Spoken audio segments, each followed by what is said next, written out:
Welcome to the Genius Factory. Enjoy the video. You start by going straight to where Wallpapers live, open Settings, or long press the home screen to access Wallpaper. Once done, tap Wallpaper or Display to view the current home screen image. This is where you remove it. You need the photo app available if you plan to delete the original file, so make sure it's handy. You're not just changing visuals, you're altering a system asset, which is why you access the dedicated wallpaper controls, rather than editing the image in a random app. You now choose the removal action. Tap Remove, set to Default, or Replace with a new image. If you replace, crop and align the photo to fit the home screen.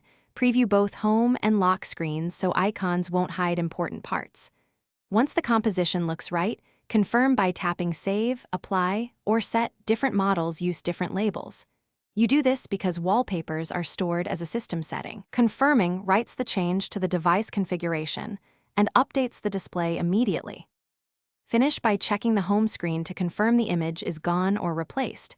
Make sure widgets and icons remain readable. If you want the photo gone from the device entirely, open Photos and delete it, then empty Recently Deleted to free space. If the wallpaper didn't change, restart the phone.